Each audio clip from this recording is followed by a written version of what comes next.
અંકલેશ્વર પોલીસને બાઇક ચોરીનો ભેદ ઉકેલવામાં આખરે સફળતા મળી છે। બે રીઢા ગુનેગારો આખરે કેવી રીતે જેલના સળિયા પાછળ ધકેલાયા, જાણવા માટે જુઓ આ ક્રાઇમ રિપોર્ટ।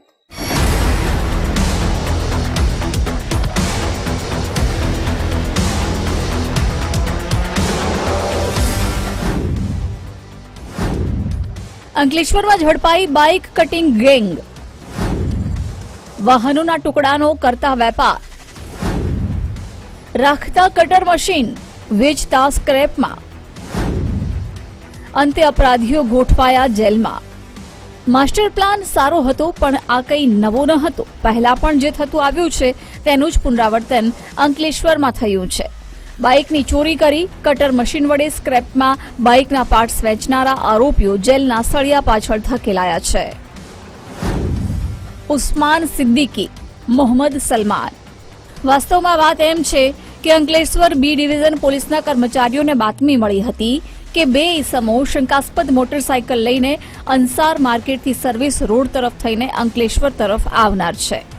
જે બાતમીના આધારે અંસાર માર્કેટ નજીક બે ઈસમો આવતા તેમને અટકાવી તપાસ કરતા તેઓ પાસે રહેલ બાઇક ચોરીની હોવાનું બહાર આવ્યું હતું। આ અંગે આરોપીઓ ઉસ્માન સિદ્દીકી અને મોહમ્મદ સલમાન ચૌધરીની પૂછપરછ કરતા તેઓએ તેમના મિત્ર મુસ્તફા મનિહાર સાથે હાંસોટ વિસ્તારમાંથી બાઇકની ચોરી કરી હોવાનું બહાર આવ્યું છે। Ankleshwar B division police station દ્વારા એક મોટી સફળતા મેળવવામાં આવે છે, જેમાં તેઓ દ્વારા પોતાની ટેકનિકલ સર્વેલન્સ તથા હ્યુમન ઇન્ટેલિજન્સની મદદથી 3 જેટલા આરોપીઓને વાહન ચોરી એટલે કે બાઇક ચોરીના ગુનાઓમાં પકડી પાડવામાં આવેલ છે, જેમાં ભરૂચ જિલ્લાની તથા કોસંબાની એવી કુલ ટોટલ 7 જેટલી ચોરીઓ ડિટેક્ટ કરવામાં આવી છે અને વધુ પણ આવી ચોરીઓ મળી આવે તેવી પણ શક્યતા રહેલી છે। જેમાં હાંસોટની 4 બાઇક ચોરીઓ, 2 પાનોલીની તથા 1 કોસંબાની બાઇક ચોરી છે એ ડિટેક્ટ કરવામાં આવે છે।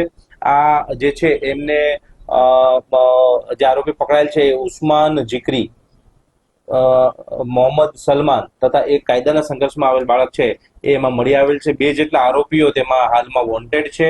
કુલ જે છે મુદ્દામાલ એ 1,83,500 જેવો મુદ્દામાલ કબજે કરવામાં આવ્યો છે। આ ગુનામાં એવું છે કે આ જે ટોળકી જે છે તે ભરૂચ જિલ્લા તથા આજુબાજુના વિસ્તારોમાંથી બાઇકની ચોરી કરતા હતા।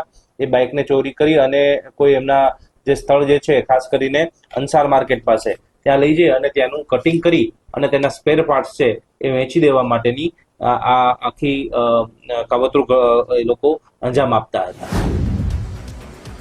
આ કેસમાં ખુલાસો થયો છે કે આરોપીઓએ અનેક બાઇકો ચોરી કરી તેના ટુકડા કરી બારોબાર સોદો કરી નાખ્યો છે। જો કે પોલીસે ₹1.83 લાખનો મુદ્દામાલ જપ્ત કરી આ મામલામાં 2 આરોપીઓને વોન્ટેડ જાહેર કરી વધુ તપાસ હાથ ધરી છે। દિનેશ મકવાણા, ગુજરાત ફર્સ્ટ, ભરૂચ।